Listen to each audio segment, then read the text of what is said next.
Hello, hello, hello.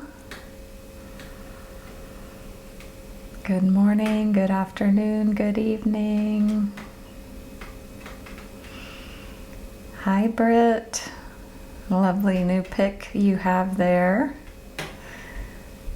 We're a little bit twins with our glasses and our hair in black. Shirt. I was actually picking up on, is that a new work headshot? Awesome, how's that going? Hi Angela, Vicky, Patriot Lady, glad you're here even though you're walking your dog. Nancy, welcome back. Julia, Wendy Lotus. Ooh, wonderful, wonderful, Britt. I'm so happy for you.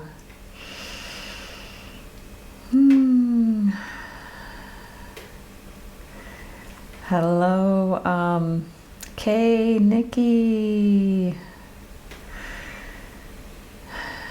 Ginger, hi, how are you today? Welcome. Kimberly.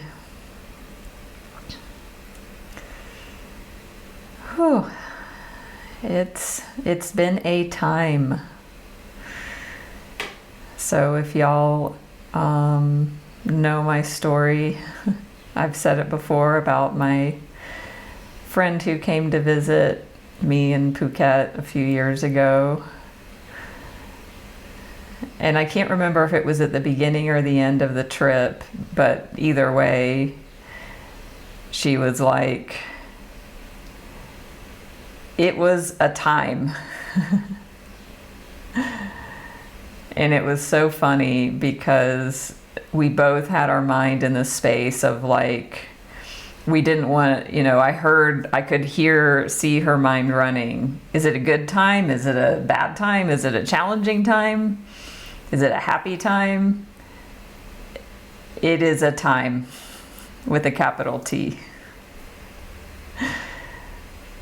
So I think of that often when my mind wants to label an experience or think about, an experience in the future, one in the past.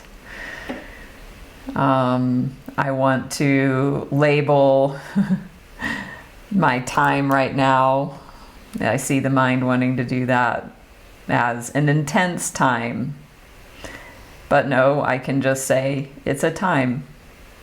So I'm here to share about my experience that I had at the meditation retreat. And I can say it was a time. So welcome, Liz. Thank you, Wendy Lotus. So who all is having a time? And I'm wondering what's up in the stars. Is there anyone that can provide some insight into what's up in the energy? Because my mind wants to say that's what's behind all of this. Regardless, it's here. Hello, Maureen. Mark. Hola, ¿cómo estás usted? Yeah, and the thing is, sure, we can entertain the mind with its wanting to figure things out. And at the end of the day, what are we going to do with that information? That's the important thing. Hi, Astrid. Nice to see you. It's been a little while. So I want to just jump right on in. If you are new to me, new to my channel, please follow me here on Insight Timer. If you care to give a donation, would appreciate that. Although never expected, always appreciated. Please follow me everywhere. Facebook, Insta, blah, blah, blah, blah, blah. Hi, Tony. Nice to see you. So the originally scheduled live, I mean, I scheduled it, weeks ago before I had these plans I made, was about conversations with God. So if you're here because of that, awesome, and no worries. We'll be meeting in a few days about that topic, which is very near and dear to my heart. And also in light of my silent meditation retreat weekend and what unfolded there, I just felt like I would be overstepping this, this happening and this teaching and this learning that I want to share. So I am doing this, and we will do that as well. So trusting the unfolding. So the title of this live is There's Nothing Wrong with You. And this is the theme of my life, and I know I'm not alone. Awesome, Wendy Lotus. That's wonderful to hear. I love that book changed your life for the better. It does for me as well. So I look forward to you joining there at that time in that live in a few days. So I went to a silent, well, it wasn't silent. I chose to be silent at a Buddhist retreat center here in Northern Thailand for a few days.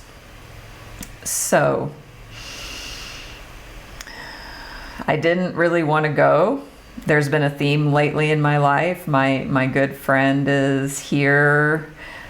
We're kind of traveling and living, not together, but we're kind of being in the same places and experiencing this part of our journey together. And what that's meant for me is that, there's been invitations for me to do stuff I don't want to do and don't normally do. So if you follow me on my social media, I share what I do if it's interesting. And I went to this amazing cave last week that you likely saw the story if you follow me on Facebook and Insta. I've lived up here for a long while, and I've never gone to that cave because I didn't want to. We went to an elephant sanctuary. I've never done that. So here we are again, and it's just an invitation, and I am saying yes. So the invitation was, and not even an invitation, a self-imposed invitation to go on this silent retreat. I did not want to go because I had contempt prior to investigation. Whatever, I've got my stuff. I've got the judgments, I've got conditioning stories. And I just was like, nah. I wanted to go to another city and show my friend, this cool little city that's not touristy, blah, blah, blah, blah, blah. That's what I wanted. It was the known.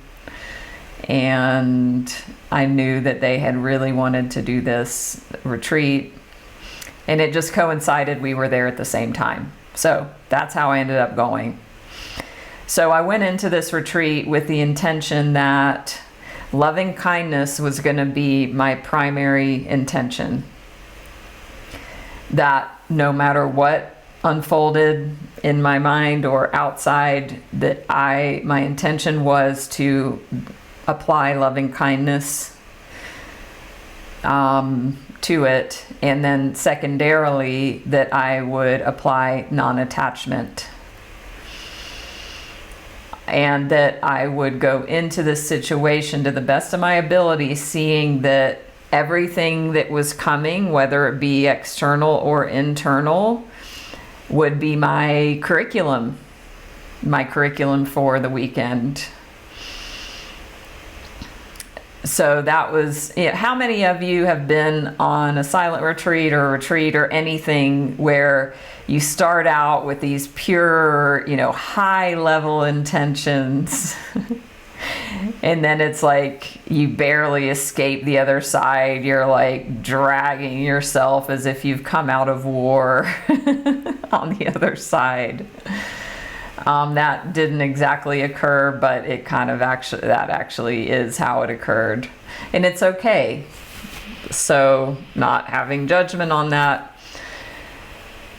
So I went in, and of course, right away there was things to have loving kindness towards, namely other people around me that were in conversations, and I saw the judge just on its high horse, and I was also glad that I was silent, because that at least allowed one aspect of the ego to not come out, this part that thinks it knows something and knows more than these other people, didn't get to speak.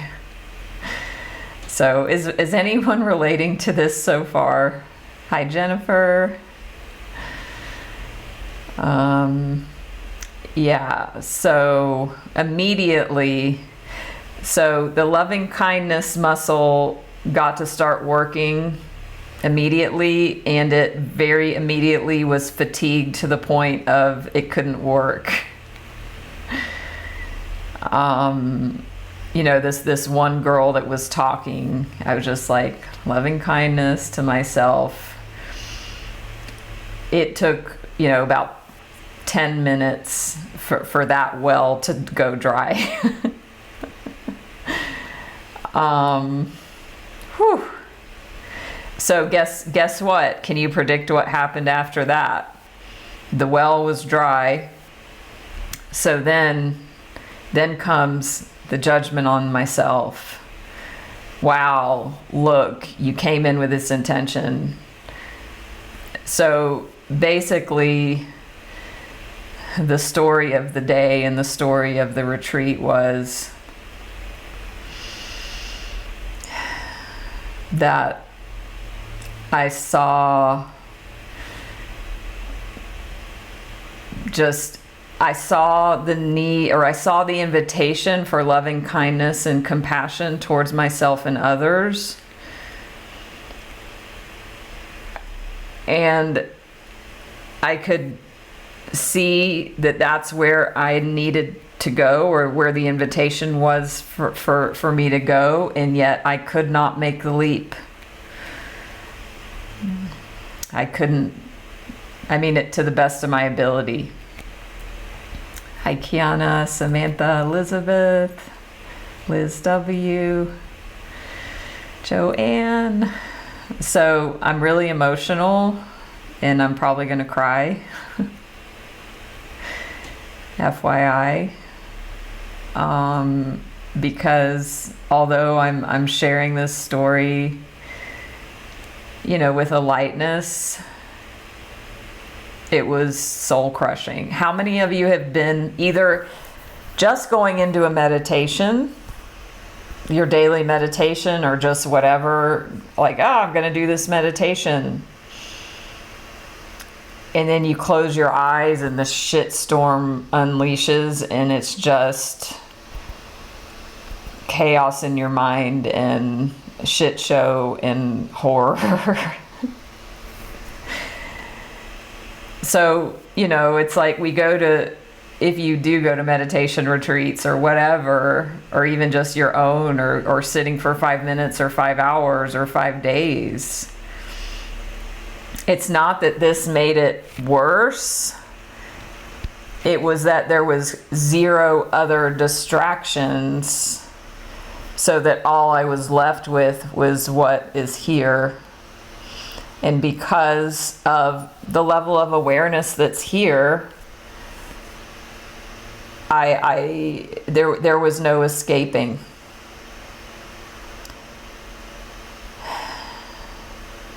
And so I was just watching this play out, but it was very hard to not get sucked in. and just be like, oh my gosh, like what is wrong with me? And a thought that I had was, I just have contempt. That was the energy. There was an energy of contempt for everyone outside of myself, and most of all myself. And then, because I could notice it, then I beat myself up and made myself wrong that I was feeling that way. So it's a perfect system to stay stuck and trapped in hell and suffering in hell. And the thing is, you know, we go around in our worlds and we have all these distractions. But when you know, I had no phone, I was completely just with myself, and this is what was there. And then because of this idea that I have about myself of who Natalie is, it made it even worse. Because I'm this person who does her best to help people. I thought I had done work. I thought I had made progress, and oh no, we've you know, pulled the sheet off, pulled the mask off, and this is what's here. Yes. So I'm not saying this and of course the mind is wanting to make myself wrong, of course, because that's been the agenda up until now. And it's true, like I want to set the context for what the experience was, because I know I'm not alone in this, and I want to share with you all, because if there's anything in you that can relate, it's like we meet in a place of understanding. Because if anyone feels like they don't have this in some capacity, they're lying to themselves. Unless they're Gandhi or you know, any type of guru or enlightened being.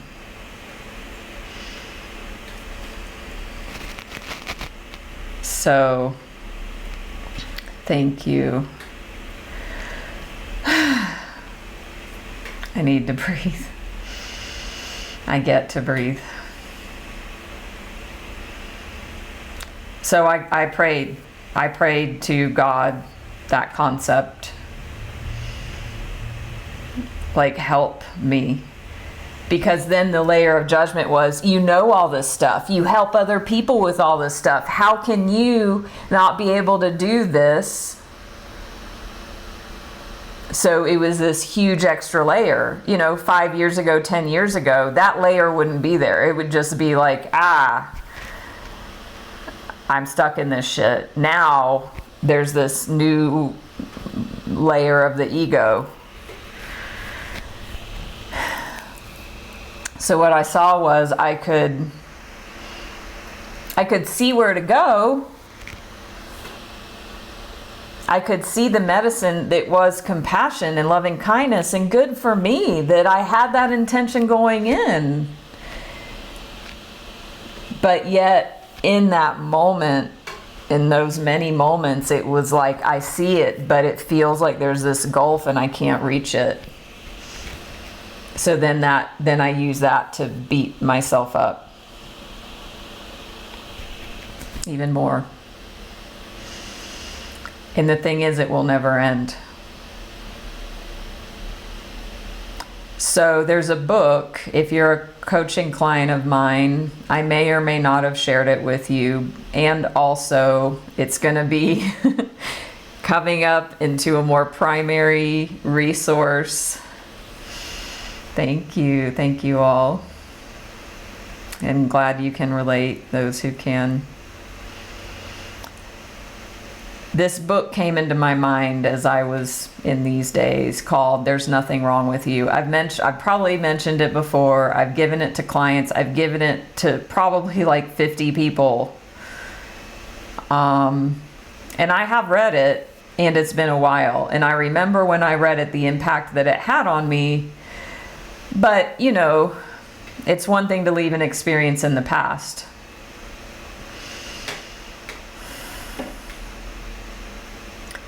And it's one thing to bring it into our awareness continually. So this book came into my mind.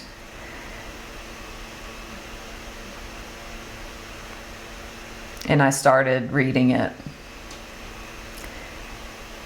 So thank you, Kimmy, for that really honest and vulnerable share. And I mean, what I'm saying is basically what you're saying.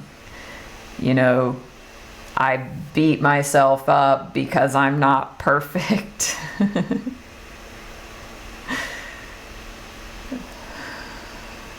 So this is where the this re-invitation to this book called There's Nothing Wrong With You came in. And for those that follow me, you know that I've been playing with this idea of a Michael Singer book club, something, but it just hasn't felt like it's 100% been landing for some reason. But when this book came in, I'm like, no, this is it. This one. And it's really going to be like a book reading in this format in the live stream. And we're going to start today. So if you want to get the book and follow along, you can. And trust that if you miss times, blah, blah, blah, whatever, you'll get exactly what you need when it comes. If you just want to listen, there's so much gold in it. Like, it's going to be perfect for wherever you're at. And it's deep. And it's confronting, just like this experience that I've shared with you. Yeah. So I can share a PDF with you if you send me your email address in whatever format you connect with. You can connect with me very easily. You can find me everywhere. So here in Insight Timer, wherever.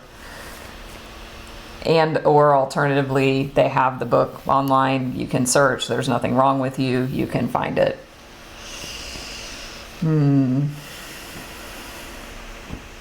So I had a breakthrough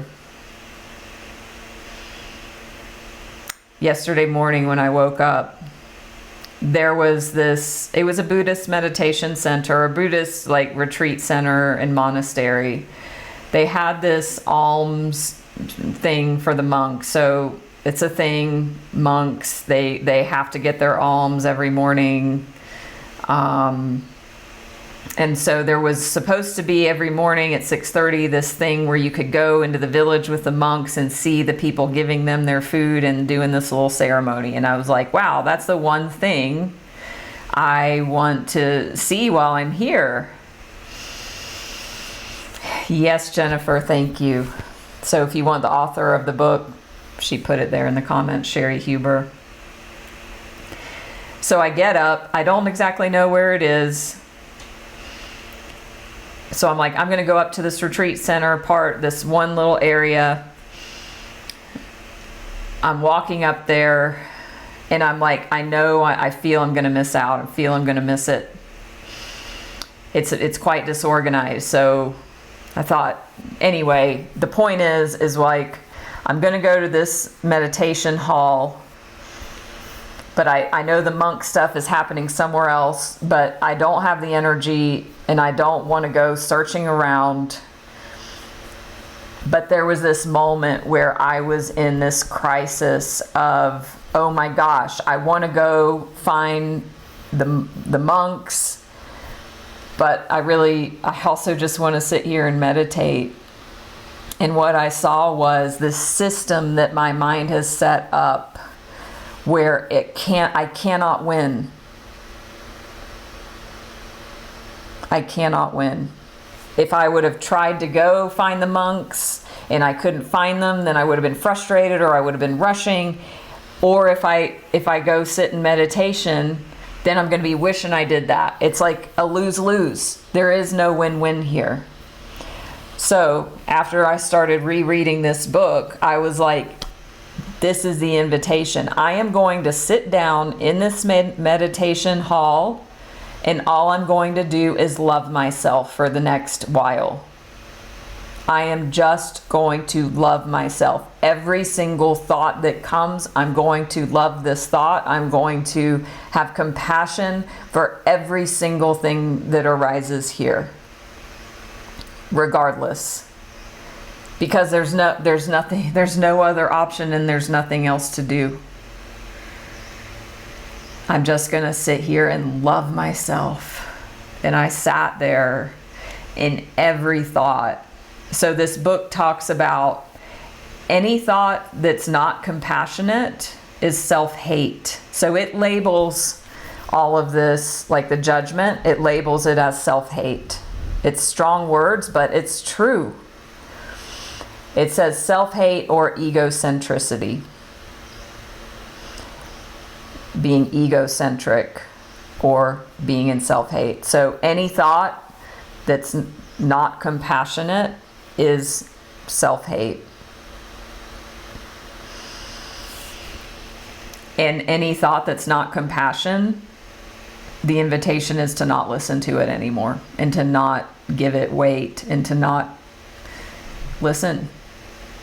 So every single thought, and this is what I noticed, every single thought that comes into my mind, the first thought is a not loving thought. Now, after that, there might be a correction, a loving thought, or a different thought. But the automatic thought, 99% is, let's just say, negative. And I thought I had done work on myself.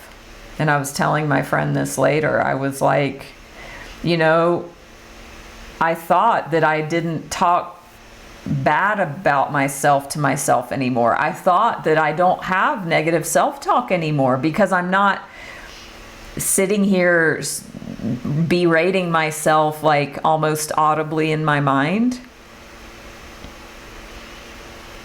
But oh my gosh, the levels of this goes to the subtlest, deepest layers. Can anyone relate to what I'm saying? Do you think you've done work, and maybe the horrible screaming judgment isn't there, or if it is, you don't listen?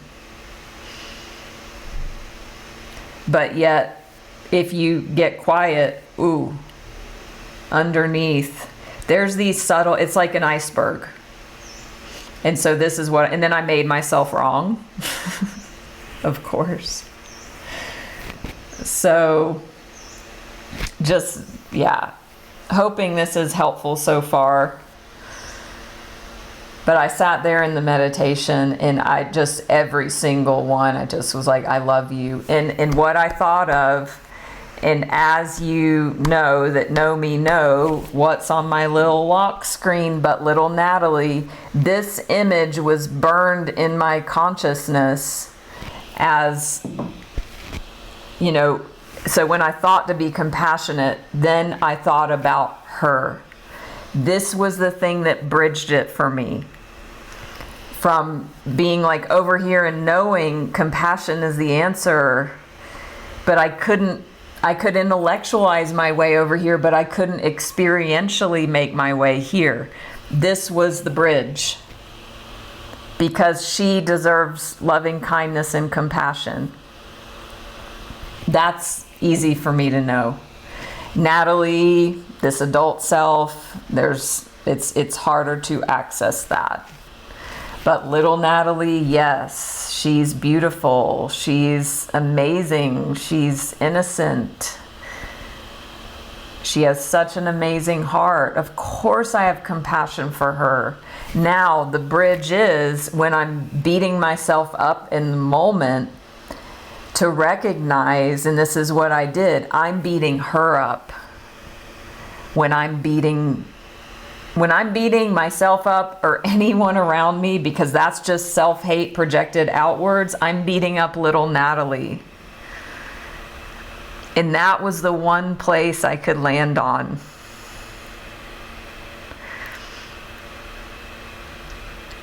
Where I was like, and it's okay. It's okay.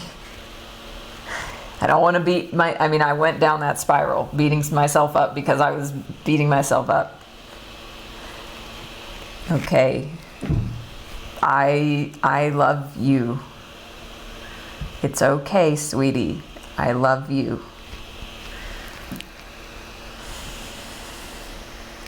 So I had a really interesting moment in the meditation as I was tuning into this, where I remembered my mother. Because of course, it all goes back to that. Not as a blame, but as just, this is the system and where it comes from. And the system didn't come from her, it didn't start with her. But then I thought of my mother and and her mother, and I just was like, no wonder, sweetie, these women, they don't know how to do this. They were just doing the system that they were taught. So I made tons of screenshots of this book as I was reading it, and this one I want to see if I can find.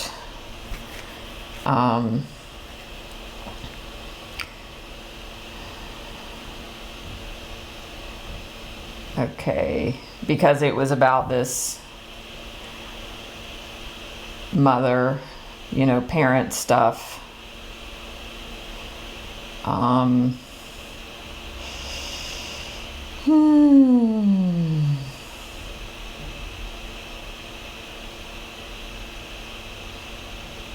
Okay, here. Listen to this. People 40, 50, 60 years old are waiting for their parents to parent them. I don't want to have to love myself. I want my mother to love me. I want my father to give me what I need. The odds are very good that that's not going to happen. If your parents could love you the way that you want to be loved, it already would have happened. Only you know how you want and need to be loved. Only you can love you the way you want and need to be loved. If you can't or won't give yourself what you need, how do you suppose someone else who isn't nearly so motivated, who in fact is looking to get it for themselves, is going to provide it for you? You can have it all. Living from compassion for ourselves gives us each the loving parent we've always wanted.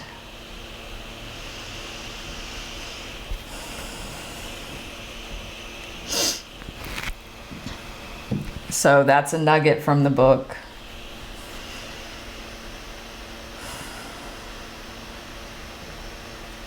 So guess what happened?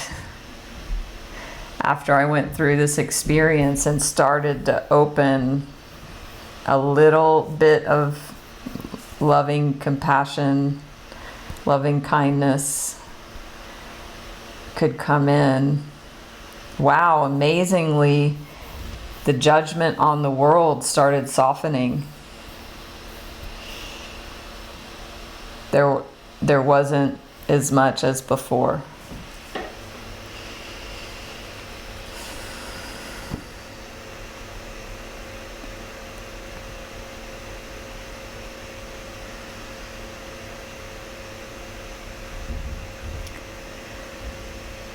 So let's all breathe for a moment.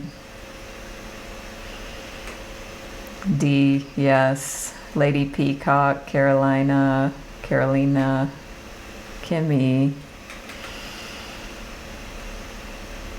Joanne, thank you all.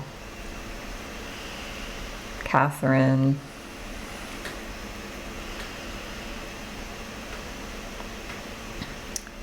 Lisa Nanda, Kiana. So I share all of this not to, I share it as an example for you to think about yourself.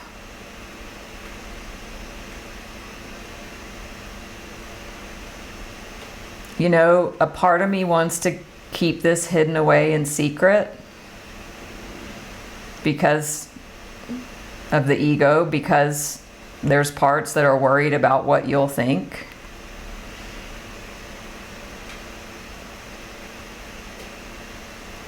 But that goes against my integrity, my values, and who I am. You know, my phrase is like being a messy human. This is it.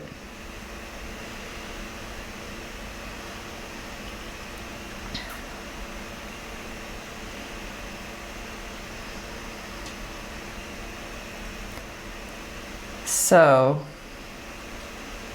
what I'd like to do is begin this reading of the book.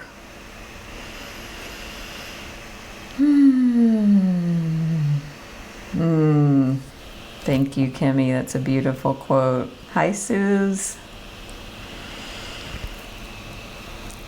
And we're just gonna, go with the flow here. So please, if there's any parts that are like, I'm not ready, etc., it's okay. And thank you. Thank you, Diana. This feels, it feels intense because it's real.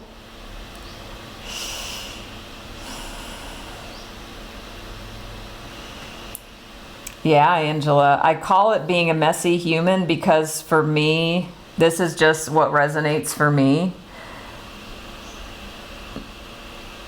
My old concepts of being human are that it means I've got to be some sort of perfect box. So for me to have the label of calling it messy helps to authenticate that the experience itself is messy. Maybe once I evolve to the point where I think about being human, and I know that means messy within it, maybe I'll change that. But for me now, that really resonates because it has a reminder within it that what it means to be human is to be messy. Not being perfect, not being things not being black and white, not needing to be good. It means I can make mistakes. It means I can fail. It means I can show up here right now.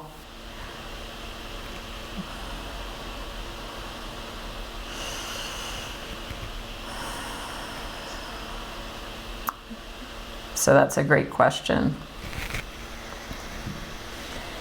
So, I don't know if this is going to show up. There is nothing wrong with you.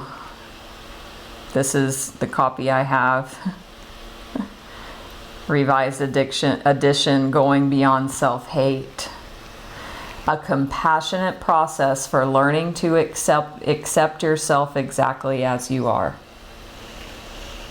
It's based in spiritual principles and a lot of Buddhist principles, but they're very accessible. So it was written in 2001. So I'm going to start with the introduction. Again, if you want to, I can send you the PDF. Send me your email address. You can purchase it if you choose that. But we're going to be coming on here, I'd say 2 to 4 times a month. And we're going to be reading this. And we're going to be being with this material because it's that important.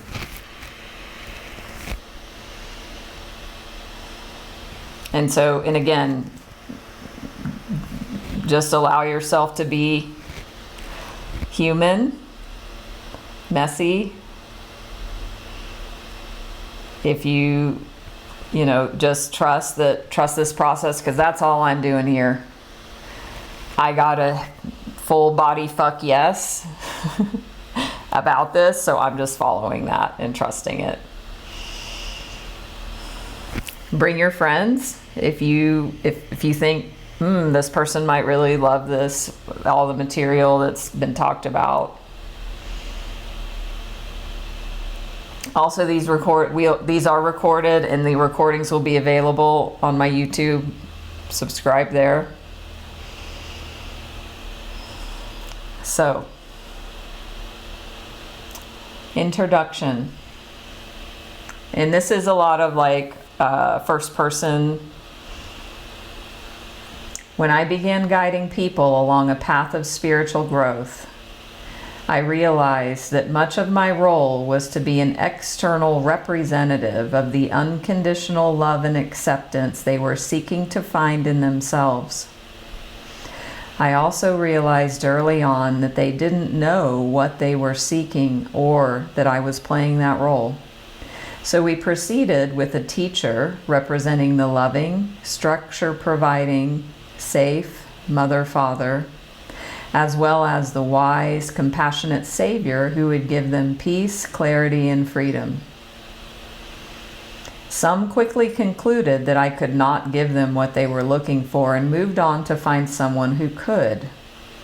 Others stuck it out and slowly, step by courageous step, grew to see that no one could give them what they were seeking because it was already theirs, already within them. They found that the work was to realize it for themselves. A teacher could only point the way. Over the years, I've come to see that what I'm doing as guide is trying to get folks to turn loose the conditioning that says they are bad, wrong, and inadequate long enough for them to catch a glimpse of who they really are. It is only after years of learning to trust my perceptions that they begin to accept that their beliefs about themselves and their world might be less than completely accurate.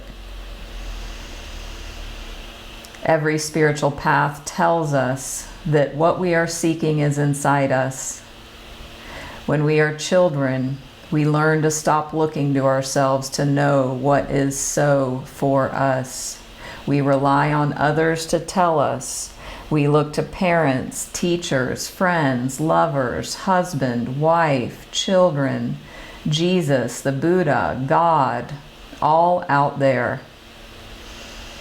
Love, acceptance, and approval are out there and must be earned somehow. Once we complete the turn away from ourselves, away from our heart, we experience ourselves as separate and find ourselves in a fight for survival. I am now a small self adrift in a threatening world. My focus must be on surviving. Society offers help in the form of various techniques and processes designed to enable us to cope better. But some of us, I would say the lucky ones, can't learn to cope. We keep having a nagging sense that there is something fundamentally wrong with the whole structure. It's not just that I am wrong, it feels bigger than that. This deep down dissatisfaction will sometimes lead a person to consider the realm of the spirit. Maybe it's even bigger than I thought. The reason spiritual practice is essential to the work of going beyond self-hate is that in order to be free of self-hate, we must find the unconditional. We may not have the words and concepts, but what we are longing for is something greater than this world, something lasting and secure. Of course, egocentricity, the illusion that you are separate from everything else, begins by thinking it can find this for itself, but initially that doesn't matter. It's the looking that matters, not who is looking or what is being looked for. Egocentricity is conditional. It is dualistic. It is the process of believing oneself to be separate. An illusion of separateness is not capable of experiencing wholeness. A spiritual practice, if we are willing, patient, and sincere, will lead us to that which can embrace the I that believes itself to be separate. As you learn to sit still and pay attention in meditation, you begin to see through the illusion, beyond the voices of society's conditioning, and back to the original being, and slowly that perceiving becomes more real than all you have been taught to believe. You begin to cease identifying with the small, frightened, conditioned person you believe to be the real you, and you gain a much broader view. With practice, you will move from being one who is hoping to be saved to that which can save. You will begin to be the love, acceptance, and compassion you have always sought. In Loving Kindness, Cheri, the author.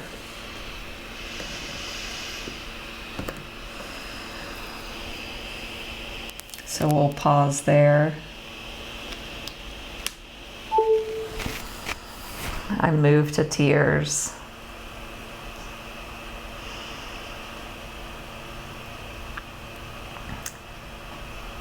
At that end. And I'm reminded of this statement, what you seek is seeking you.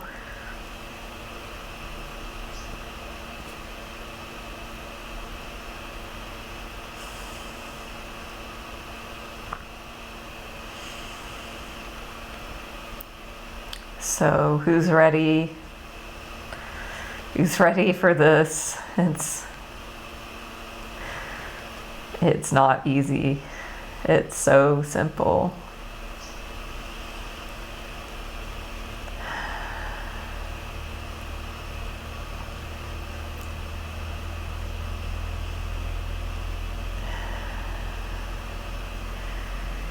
I'm like, that part of me is like, you said this is what you wanted. You wanted spiritual awakening, you wanted self-realization, you wanted to realize your soul's calling and purpose, and you wanted to learn to love yourself. Here it is.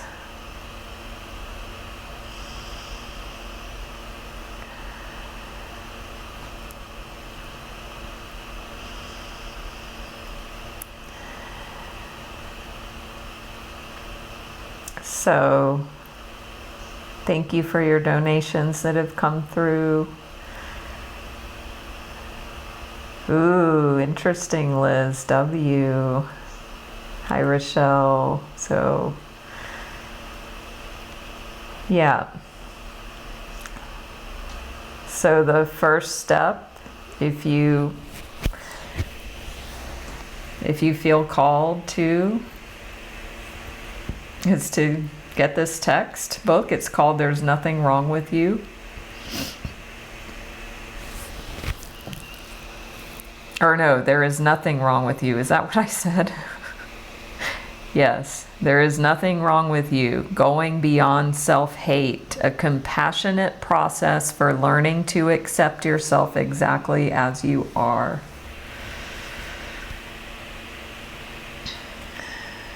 So if you care to join in future lives as we read this book,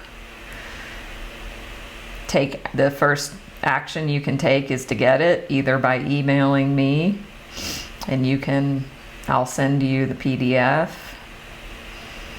or finding it yourself, or I can send you a link to purchase it. Thank you. Or if you like the message but you don't feel called that way and you just want to listen, then just trust that you'll receive the messages you're meant to hear when you happen to join the lives, and that's fine too. There's nothing wrong. Patriot Lady, yes, hearing that. So I don't know when, I don't have clarity yet on next steps as far as, but I will. I think it'll be helpful that it be scheduled to the best of my ability to be at a specific time. So wonderful.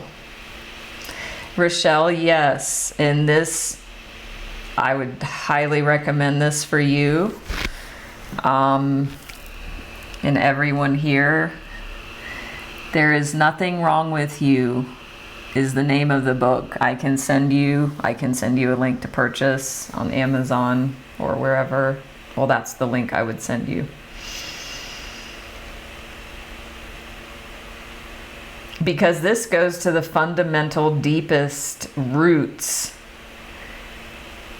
of everything. How many of you can relate to feeling like you're not lovable, you're not enough, you're not blank enough, you're not good enough, you're not smart enough, you're not whatever. You're not enough, you're not lovable, you don't fit in, you don't belong, there's something wrong with you, you're never good enough. Nothing you do is right. You don't deserve XYZ. You don't love yourself. You don't trust yourself. All of this stuff. And the thing is, because it's ego for me, I honestly, seriously have a hard time admitting this to you. And I'm not saying that for any egoic reason. It's just the truth. In the silent retreat, the magnification of this, what's going on in here, I was like, honestly, I was like, oh my God, I hate myself. And I'm not saying that for any sort of pity or sympathy. I'm just telling you the truth. That was the conclusion. And then, of course, oh my God, I hate myself. Oh my God. I can't tell anybody that, because oh my gosh, I'm supposed to be this one who has it all together, or at least not, you can't, I couldn't still have that going on. But on a deeper level, no. My integrity is deeper than that, and I'm not going to hide parts. It's not everything. I mean, how many people walk around this planet having all of this going on and no clue that it's going on? And I'm not saying I'm better than them. It's just steps on the journey. Thank you. Yeah, so one of my favorite coaching phrases is what I say with myself and clients up until now. This has been the thing up until now. But the very thing that I would want to hide is the very thing that needs to be brought into the light of day, because I'm just explaining a very human experience. And even, we're going to dive into it in the book. We're starting in childhood here.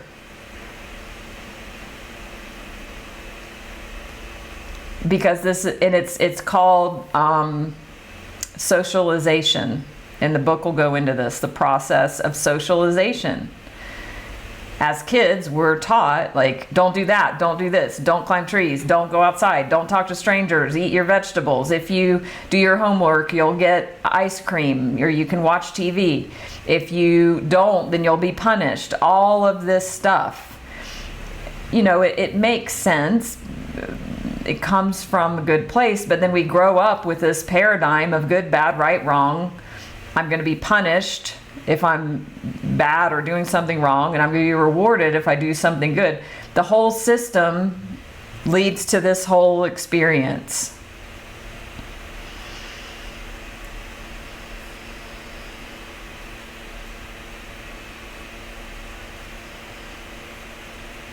So the invitation is, if you're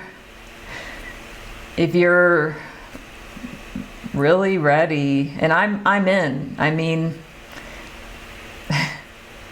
I say, you can't make this shit up. What I want to say about this journey is you can't turn this shit off. If you're on this journey of awakening, of personal and spiritual development, you can't turn this shit off.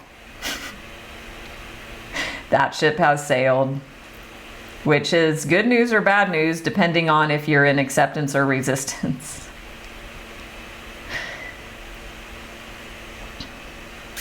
So it's a gift.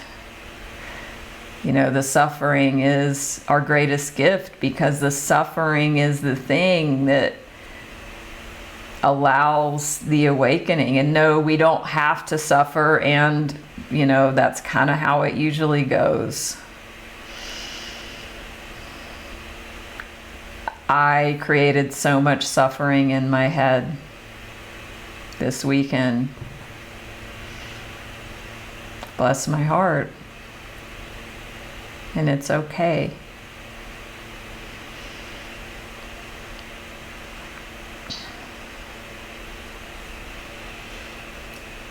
Yeah, so, the thing is, we're not just sitting here complaining, and we're not sitting in our shit, and we're not pointing fingers and blaming and being a victim. This is actually a courageous journey.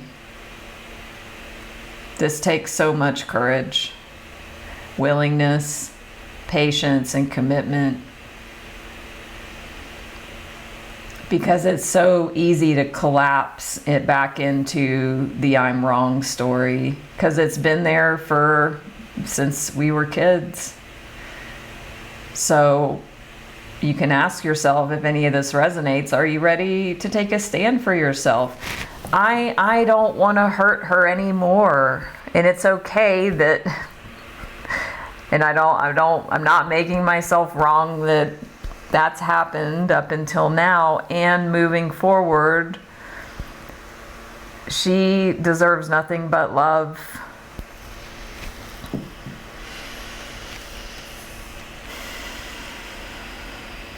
And the thing is, this is the path to freedom. Everything that we're seeking, everything external,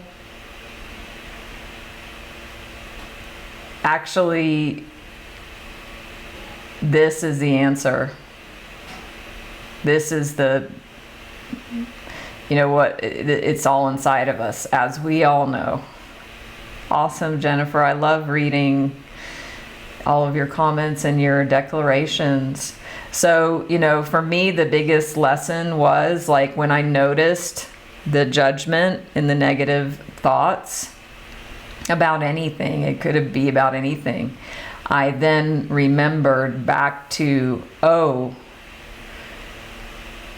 remember that I'm doing this, like little Natalie is suffering the consequence of this.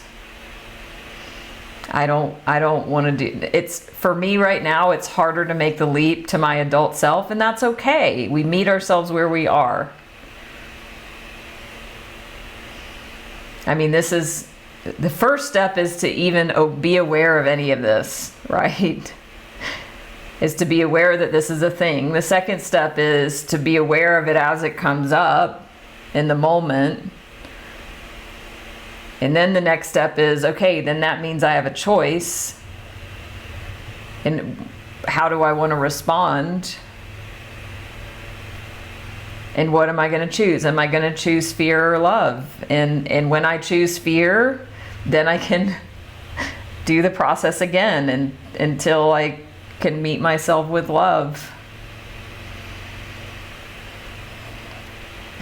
Yeah.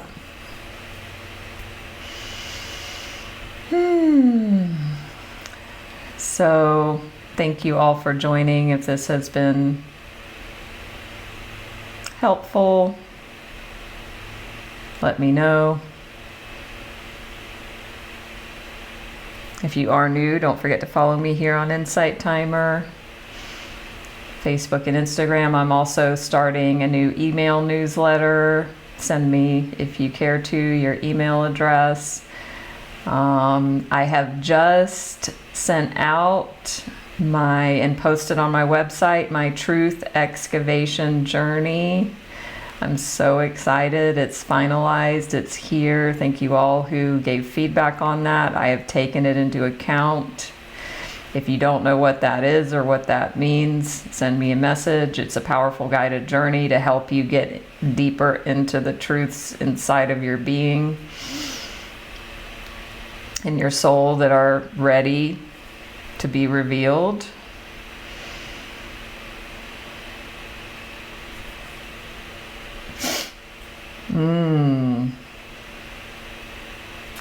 Interesting, Jennifer.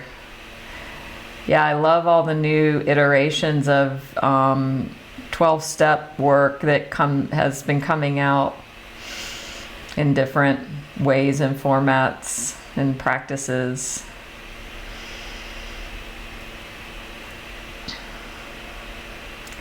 So I'm feeling like I want to draw a card or two, if you all want to stick around a few more minutes, from Light Seers Tarot. And we will be doing the Conversations with God, because that, like, this book is medicine. This There Is Nothing Wrong with You is very deep medicine, and Conversations with God is its own, like, mind-blowing deep medicine in its own way. That's like same but different. I mean, there's, you know, theme, because these are basic themes, right? Yeah, so I'm super excited to have our first live about that book, because it's just so near and dear to me.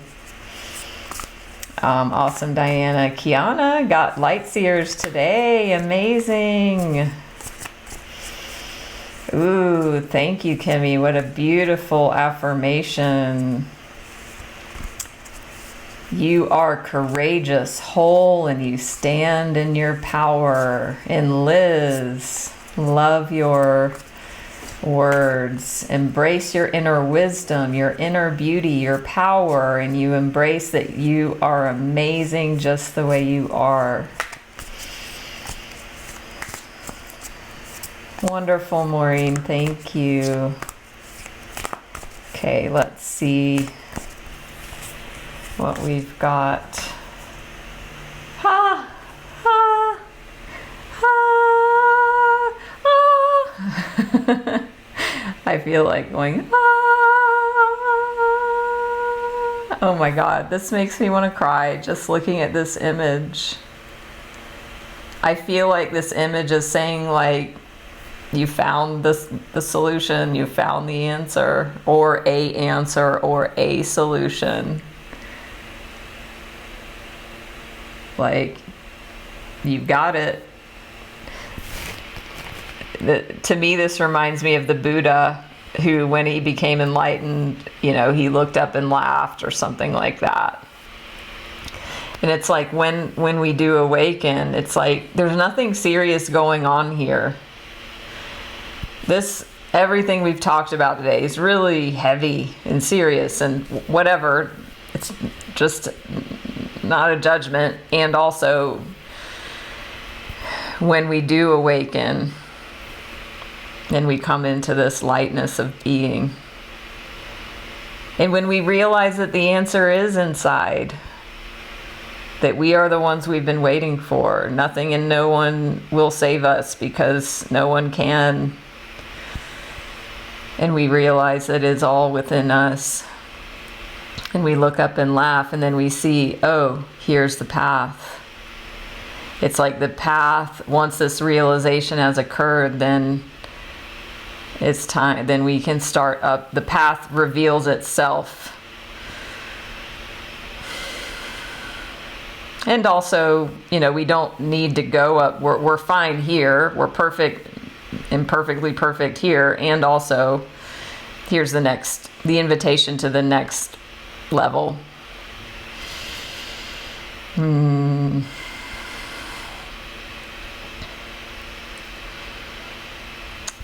So I want to look up the message of this Hierophant card on Lightseer's tarot deck, as you know I love doing. So take this in for yourself, if anything's resonated with you today. Powerful lessons. A spiritual leader or guide, of which the book is, and I am.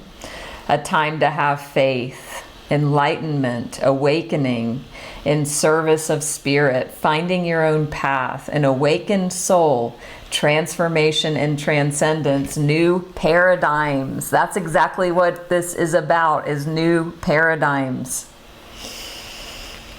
The affirmation, if somebody can type this: I am my own guru, and my highest guidance is rooted in faith. I am my own guru, and my highest guidance is rooted in faith. So the guidance we've been following is the negative conditioning guidance. How well has that worked for you? Unless you're already free from suffering, I would imagine it's not worked too well. Thank you, Ginger, for typing that. I am my own guru, and my highest guidance is rooted in faith. So I'm going to read a bit more about the card. The Hierophant in the Lightseer's deck has been renamed Keeper of the Sacred. Hieros is a Greek word meaning sacred, and font has its roots in the Greek to show.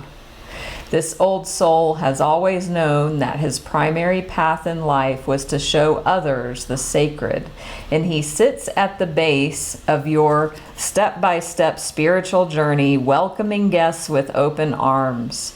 As he warmly greets those who arrive, he reminds them of their own divine makeup. You are made of God's stuff, he whispers, fashioned with the same forces of creation that inspired the stars. As an awakened master, he is the personification of the gateway between divine source and the people he serves. Every stair behind him is a lesson that is unique to the individual who walks the path. As a seeker, you hold the power to vibrate with a little more light as you ascend upwards, up towards the one cosmic love that shines down and illuminates the path for us all. He holds in his mind's eye the energies of all religions, and he recognizes that, organized or not, there is deep wisdom at the heart of all spiritual teachings. It's the people who fail us, he winks. He lives a life of humility and service, but always in a way that demonstrates self-love. His t-shirt dons the prongs of the original Hierophant's Trinity scepter because he openly holds admiration for the gods and the many wondrous faces of divinity that speckle our expanding universe.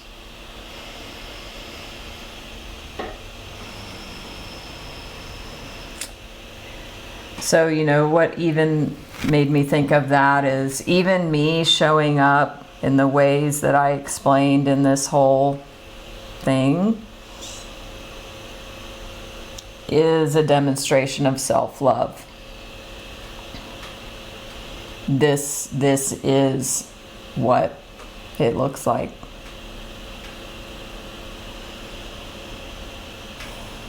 So we're going to close with just a few minutes of Reiki and clearing if anyone wants to stay.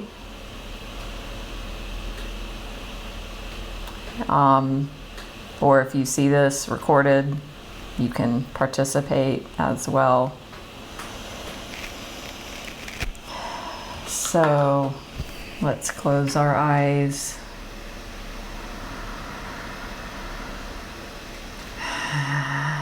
Anchor into the breath and the body.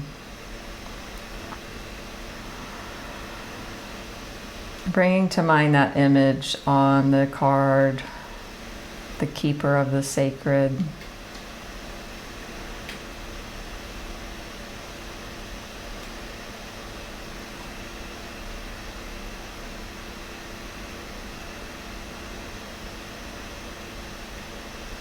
This is the deepest work we can do. This is shadow work.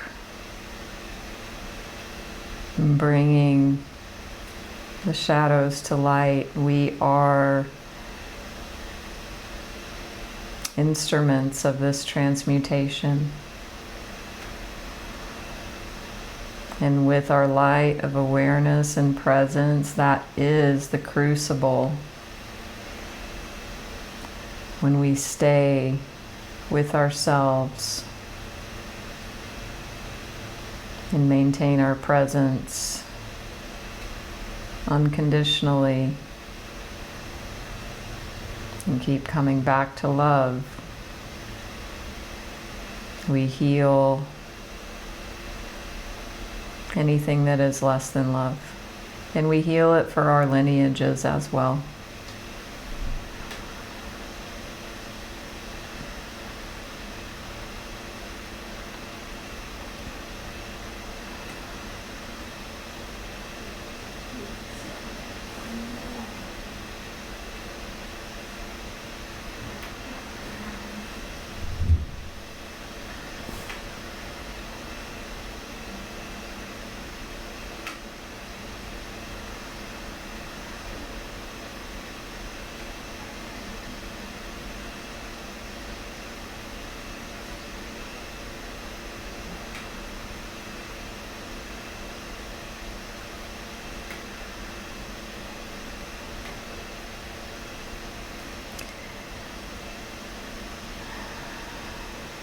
Infinite Creator, for all who is here, hearing this message now in this moment, for all of our family members, all of our relationships, all of our ancestors and all of their relationships through all relevant time, space, and dimension.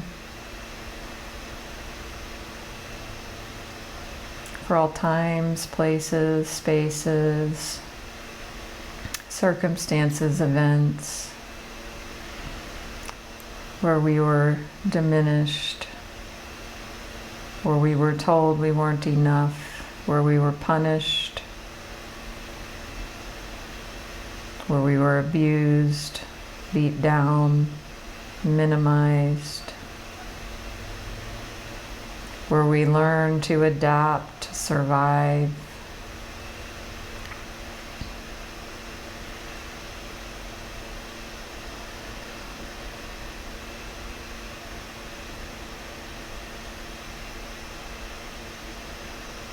in any relevant time, space, or dimension.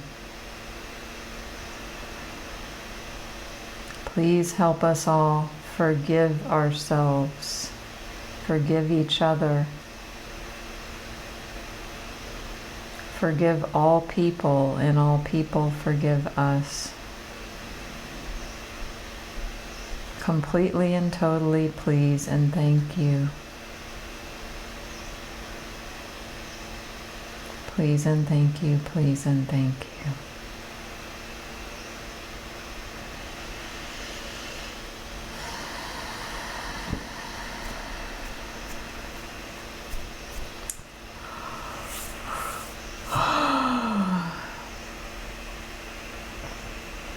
Coming back to a wakeful state if you choose.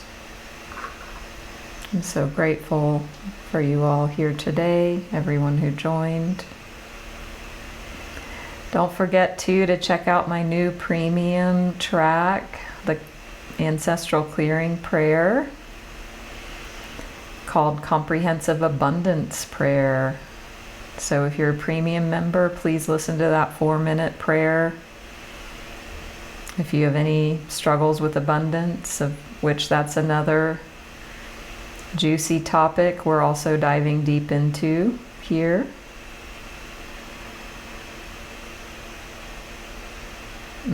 Debbie.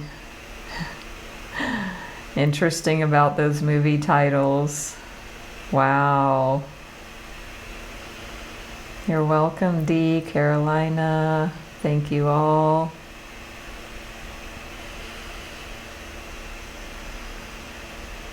I look forward to connecting with you again soon.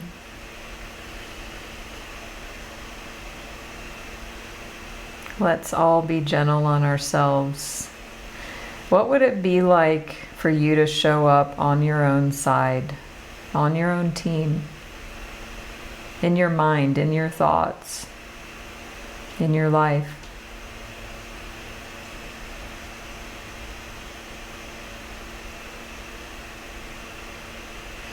Reach out if you feel the heart's call to schedule a session with me. I've got 3 more spots for coaching with me, and then I'll have a waiting list.